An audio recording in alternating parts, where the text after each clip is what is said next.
Reality. তো রাজনীতি আসলে যুদ্ধের মতো একটা ঘটনা। এখানে সিজেন্ট যারা উত্থান পতনের মধ্য দিয়ে রাজনীতিতে টিকে আছেন, সিজেন্ট বলা হয় যেটাকে, সংকুচিত হন না, প্রসারিত হয় না, যারা একটা শেপ নিয়েছেন। যেমন কাঠ সিজন করা হয় না, সিজনিং করা হয় যাতে করে কাঠটি বর্ষাকালে ফুলে না যায় আর শীতকালে কুঁচকে না যায়। তো এইরকম রাজনীতি করতে করতে যারা ভয়কে জয় করেছেন, জনগণের সঙ্গে বিভিন্ন বিরূপ পরিস্থিতিতে রাজনীতি করতে করতে গিয়ে তারা একটা দক্ষতা অভিজ্ঞতা অর্জন করেছেন, কোনো একটি রাষ্ট্রের রাষ্ট্র ক্ষমতা দীর্ঘমেয়াদে পরিচালনা করার ক্ষমতা সেই রাজনীতিবিদদেরই আছে। কিন্তু খুব পাওয়ারফুল সেনাপতি, জীবনে যারা কখনো যুদ্ধে পরাজিত হয়নি। তো এই সকল মানুষ রাষ্ট্র ক্ষমতা নিয়েছেন অনেকে, কিন্তু 15 দিন বেশি টিকতে পারেননি। যেমন আলাউদ্দিন খিলজি, সম্রাট আলাউদ্দিন খিলজির যে সেনাপতি মালিক কাফুর, ইন্ডিয়ান হিস্ট্রিতে তাকে বলা হয় সবচেয়ে অজেয় সেনাপতি। তিনি কখনোই পরাজিত হননি আর তাকে কেউ পরাজিত করতে পারেনি। কিন্তু এই মানুষটি যখন আলাউদ্দিন খিলজির সিংহাসনে বসলেন, তিনি কিন্তু টিকতে পারেননি। খুব অল্প সময়ের জন্য তিনি চেষ্টা করেছিলেন, কিন্তু তাকে মরতে হয়েছে। তো এভাবে ইতিহাস এখন হয়তো দেখা গেল যে আধুনিক রাষ্ট্র ব্যবস্থা এই কারণে ঠিক 15 দিন 1 মাসে ভাগ্য নির্ধারিত হয় না, কিন্তু 1-1.5 বছরের বেশি আসলে অরাজনৈতিক শক্তি এখন পৃথিবীর কোথাও টিকতে পারে না। এর মধ্যেই কাউন্টার কু হয়ে যায়, কাউন্টার বিপ্লব হয়ে যায় এবং অরাজনৈতিক শক্তি চলে যায়। আমাদের দেশে অরাজনৈতিক শক্তির যে সফলতা, সেটি 3টি তত্ত্বাবধায়ক সরকারের সময় আমরা দেখেছি। সেক্ষেত্রে তারা 3 মাসের মধ্যে তাদের চমক তারা দেখাতে পেরেছিলেন। আর 111-এর সময় রাজনীতিবিদদের বাইরে যদি বলা হয়, আমাদের দেশের সকল পেশার সর্বোচ্চ যারা সফল হয়েছেন, সেই সফল মানুষগুলো টানা 2 বছর চেষ্টা করে দেশটিকে রসাতলে নিয়ে গেছেন এবং তারা লেজ গুটিয়ে রাজনীতিবিদদের হাতে, তথাকথিত তাদের দৃষ্টিতে যারা দুর্নীতিবাজ, সে সকল রাজনীতিবিদদের হাতে ক্ষমতা দিয়ে তারা লেজ গুটিয়ে চলে যেতে বাধ্য হয়েছিলেন। এর কারণটা হলো ওই যে বললাম যে রাজনীতি আসলে রাজনীতিবিদদেরকে মানায়। তো এখন এই যারা সরকার চালাচ্ছেন, তারা নানাভাবে রাজনীতিকে অপদস্থ করার চেষ্টা করেছেন এবং সেটা খুব সূক্ষ্ম কৌশলে। প্রথমত তারা রাজনীতির যে এনিমি অংশটি, একটা অংশকে এনিমি বানানোর চেষ্টা করেছেন, অর্থাৎ বিভেদ বিসংবাদ, divide and policy, divide and rule, এই পলিসিতে তারা এই গত 14 মাসে যে কাজগুলো করেছেন সেটি হলো বাংলাদেশের যারা আওয়ামী লীগের পক্ষে আছেন, আওয়ামী লীগের সহযোগী ছিলেন এবং যারা আওয়ামী লীগ করেন তাদেরকে একটি পক্ষে ফেলে তাদেরকে গণশত্রু হিসাবে চিহ্নিত করার চেষ্টা করা হয়েছে।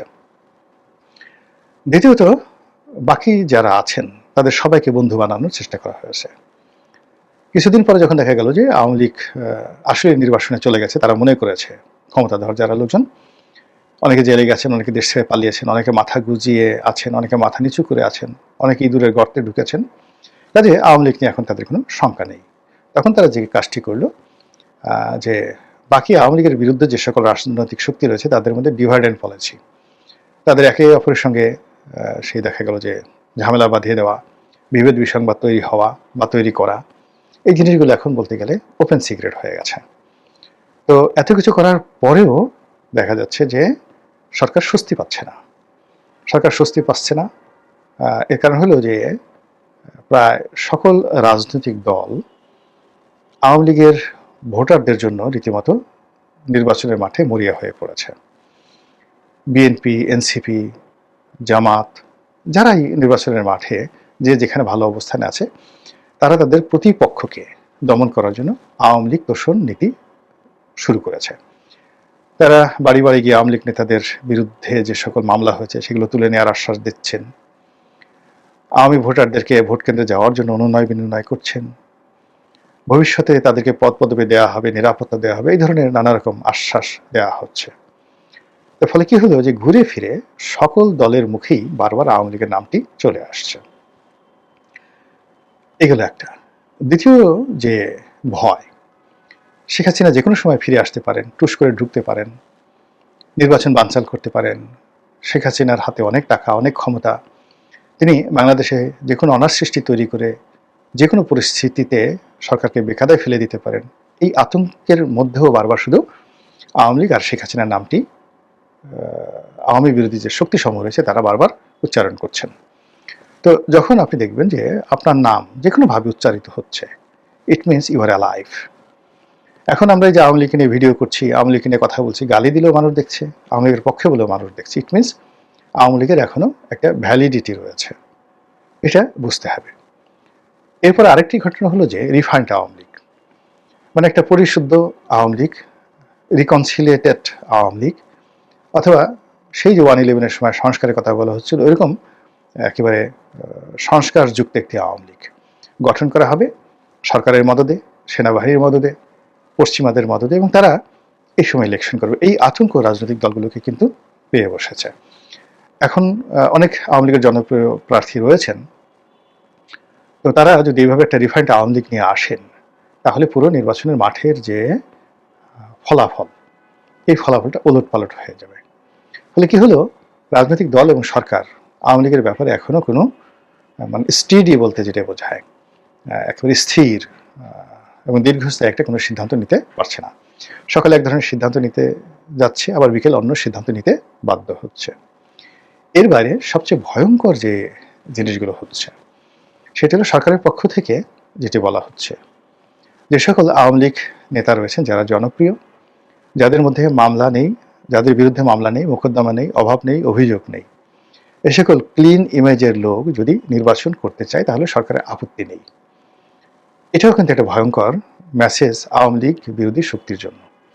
এর কারণ হলো এখন স্বতন্ত্র দাঁড়ান আর রিফাইন্ড দাঁড়ান, যদি শেখ হাসিনার পক্ষ থেকে বাধা দেওয়া না হয়, আওয়ামী লীগের যে এই মুহূর্তে যে কমিটি, বৈধ কমিটি আছে, সেই কমিটির পক্ষ থেকে যদি বিষোদ্গার করা না হয়, তাহলে রিফাইন্ড হোক কিংবা ধরুন স্বতন্ত্র হোক, নির্বাচনের ফলাফলটা ঠিক পাকিস্তান ইমরান খানের পার্টি যেভাবে ভালো করেছে ওভাবেই হয়তো একটা পরিবেশ পরিস্থিতি বাংলাদেশে তৈরি হয়ে যাবে। অর্থাৎ বহু সংখ্যক প্রার্থী, এমনকি তারা যদি